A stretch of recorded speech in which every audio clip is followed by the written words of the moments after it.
May 4th, 2021, BTWN News. My name's Tim Hurd, the BTWN guy. Going to give you some headline news today from some of the websites that I look at to see what people are reporting on and what people are interested in. But first, before I do, at gracechurch.org, Pastor John's sermon from Sunday is available. The title is Providing Shade for Our Children, Part 1. You might remember I did a review a couple days ago on that sermon. The audio is available now, and the video will be available shortly for sure. Okay, over at Protestia.com, the number one trending story there, day one of Grace Life Church trial is being reported on. Also over at Global News, Alberta government wanted to censor Grace Life Church pastor on trial. That's what the lawyer said. Let's play this. This is a minute-and-a-half long clip. A polarizing case came to a head Monday in an Edmonton courtroom. Pastor James Coates' supporters rallied outside. Coates himself told court government is failing its people. He testified, "We knew we were in a battle, and it was a battle for something as basic as worship." In his trial over a public health order ticket, he said abiding by public health rules that limit attendance or require masks would be sinful. He acknowledged violations happened. He also repeatedly told court he does not agree with the rules at all. They're unconstitutional, saying he doesn't consider us to be in the middle of a pandemic. He testified COVID-19 isn't the threat it was made out to be. The real threat is AHS and its public health orders. He said by last summer we were convinced this is an overreaction. Even the Premier, he said, admitted it was an overreaction. He called it influenza 6 times in a television address. We're concerned this is an effort to transform our nation through a virus that isn't really a threat at all. Now, these are statements that many doctors have disputed, and the Crown asked why he couldn't hold multiple services or go online. But the group defending Coates says the province needs to prove its restriction rationale. And here we are, day one of the trial, and the government's got no medical or scientific evidence to present to the court. Carpe says without evidence, restrictions become unconstitutional. This impacts all Albertans in terms of our freedom of association, freedom of peaceful assembly. Coates' trial is scheduled to last 4 days. Fletcher Kent, Global News. So be praying for Grace Life Church. This trial's going on as we speak. As I'm recording this, the trial's going on. So I have no day 2 report for you, but day 1, James Coates, who I interviewed here, he was on the stand for quite a while, and somebody commented that they were very impressed with his knowledge of the science or non-science of COVID-19.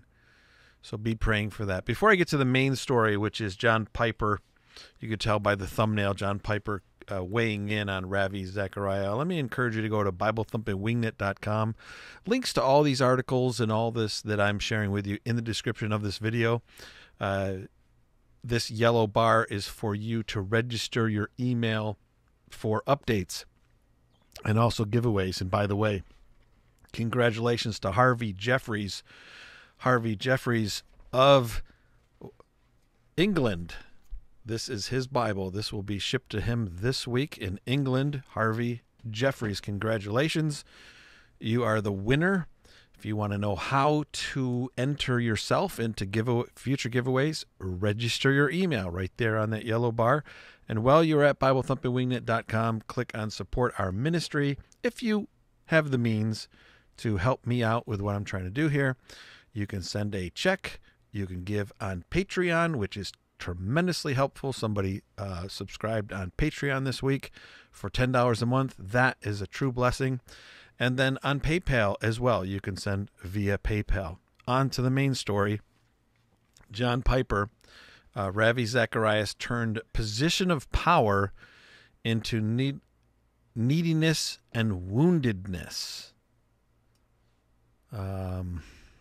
John Piper over on his website, he weighed in on this with a 15-minute audio clip was a question posed to him, multiple questions, and then he answered. The link, of course, again, in the description of this video. But let me give you some highlights here. John Piper has weighed... where is this website? This is trending over at the Christian Post. Number one, most popular at the Christian Post, which is why I bring it to your attention. John Piper, Ravi Zacharias turned position of power into neediness and woundedness. Here, let me read this. John Piper has weighed in on the misdeeds of the late apologist Ravi Zacharias and has identified the lessons Christians can learn from his fall from grace after he was accused of many, many things. And I am editing myself. You can read the text. You can read what I'm skipping because I do not want this YouTube video to be banned on YouTube. There's a lesson to be learned from Ravi's manipulation of people, a lesson to be learned about the need for tethered sympathy. Piper, Chancellor of Bethlehem College and Seminary in Minneapolis, Minnesota, wrote on his Desiring God website, and that is the link to the audio if you want to hear it. Piper explained that every time sympathy is called for, it needs to be tethered to the truth so that it is given lavishly when the truth calls for it, and it is withheld when the truth clashes with it.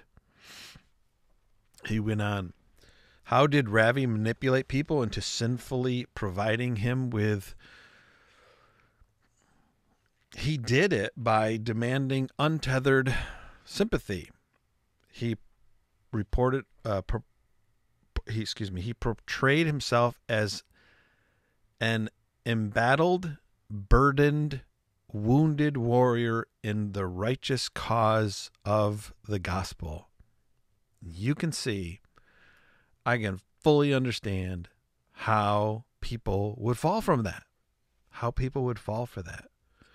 And ironically, he turned his position of power into a form of neediness and woundedness, and then he tried to coerce untethered sympathy under the guise of calling for kingdom therapy for the wounded warrior. Piper said he had seen this kind of demand and manipulation for untethered sympathy repeatedly among fallen Christian leaders.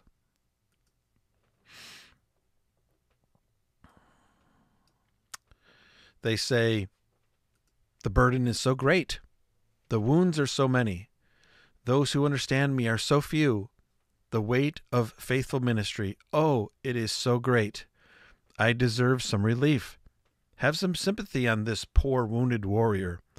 Empathize with your embattled hero. I need your body if I am to carry on the Lord's work. Piper paraphrased. To those who came to Christ under Ravi Zacharias' ministry, or those whose faith mightily strengthened by what he taught, Piper advises, don't let the imperfections and failures of men turn you away from the perfections and triumphs of Christ, who will never, never fail you. An investigation released earlier this year found credible evidence of a long pattern of abusive behavior by Zacharias, one of the most recognizable figures in American Christianity for decades. One woman told the investigators that Zacharias made her pray with him to thank God for the quote-unquote opportunity they both received. Zacharias reportedly warned her that if she ever spoke out against him, she would be responsible for millions of souls lost if his reputation was damaged. Wow. That is sobering. That is sobering. In an interview with the Christian Post, best-selling author Michael Youssef said Zacharias' downfall is a sobering reminder that, quote-unquote, accountability must be a significant pillar of ministry. Accountability is a word that's almost a dirty word among some of the celebrity preachers, and that's got to come back, he said. Whether it's a church of 10 members, 100 members, or 10,000 members, he must have accountability. This is a word that is lost in today's churches and must be returned to our vocabulary, and I would say our practices. Man, there have been many times in my life when I was under very strict guidelines of accountability, and I can tell you those times of my life were great times of victory and growth. And as I look back to times when I was not so faithful in my walk with the Lord, I didn't have any accountability during those times. So accountability, very, very important. Continue to pray for everything going on with Ravi Zacharias' family. Some of them are denying the charges, others are accepting, and pray for the ministry, the changes there, and the victims, and pray that we would remember Ravi Zacharias appropriately. What's trending over at Reformation Charlotte? Reformation Charlotte.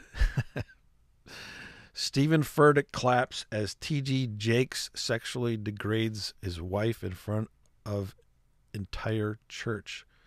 What are they talking about? Let's watch the video. T.D. Jakes, Stephen Furtick. You know, somebody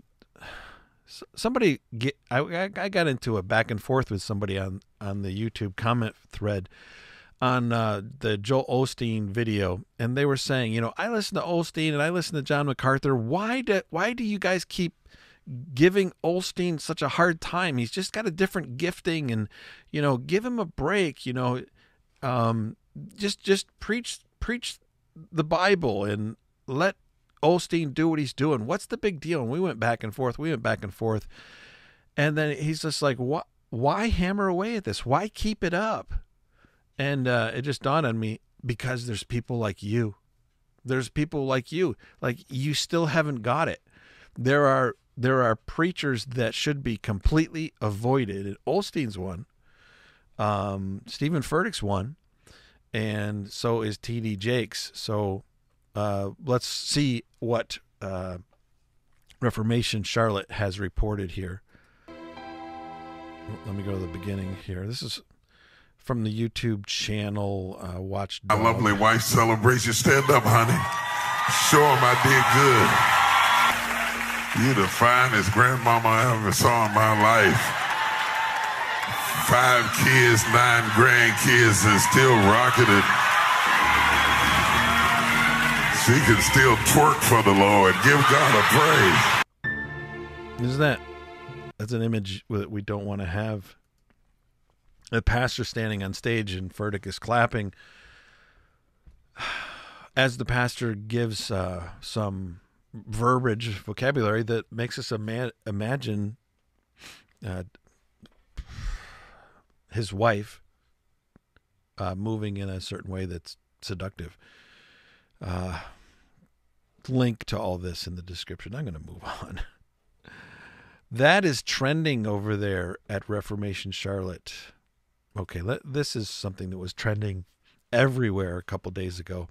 71-year-old pastor arrested for causing alarm and distress for homophobic message on marriage. And this goes to the theme of Christianity becoming hate speech. This is in the UK. This is a couple hours, maybe 2.5 hours from our winner of our Legacy Standard Bible, New Testament with Psalms and Proverbs. But this gentleman, 71 years old, preaching on a stump, and the police came. He was preaching on Genesis chapter 1. And at the end of the chapter 1 of Genesis, he was focusing on that we were made in the image of God. Religious people, you're under arrest at this minute. You want to come down? You need to come down. Otherwise, are you going to come down or not? Your religion is bad. You're under arrest. Are you going to come down? Are you going to step down? Step down. Your religion is bad. Ah, they're arresting the dear man. Look, they're arresting him. Go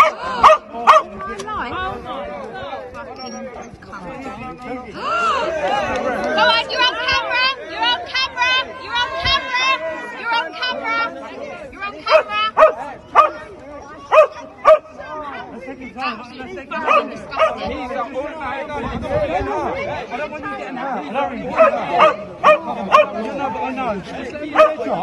I don't want you getting hurt. That's not really get your cuff, okay? Look, that's when you get hurt.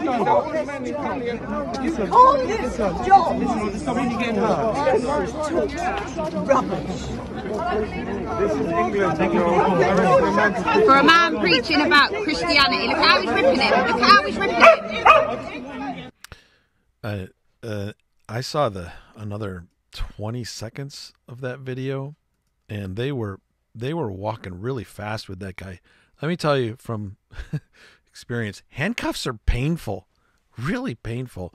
And the way they were briskly walking him, I don't know why that was. Let me encourage everybody who is in a situation like that. All right. I've seen preachers do it right. I've seen preachers do it wrong. My suggestion is, hey, if you're being arrested, let them arrest you. Do not fight. That pastor did not fight, yet they were quite aggressive with him. But let them arrest you and preach the gospel as they escort you out. I've seen preachers do this marvelously. Oh, you want to arrest me? Okay, come down, put your hands behind your back or in front of you, and you're let off. And as you're let off, repent and believe. We're all sinners. We all know that we do things that are breaking God's laws. We all stand before him guilty. Repent. Trust Christ for your salvation. Believe that Jesus came. He died. He rose again. On the third day, he paid the penalty for the sins of everyone who will repent and believe. Preach the gospel as you're escorted out, because everybody's got their camera out and everybody's going to want to see that moment. Preach the message right then. Listen to me talking as if I'm bold enough to be out there every day. I have street preached, but that is those opportunities that I take advantage of are few and far between. That's the BTWN News today, May 4th, 2021. Leave your comments below. I try to read all of them. I do read all my emails. You can send me email at BibleThumpingWingnut@gmail.com. Send your news articles, your suggestions, your critiques, and all that to that email address. Again, links to all of this in the description of this video. Thank you for watching, and until next time, may God bless each and every one of you.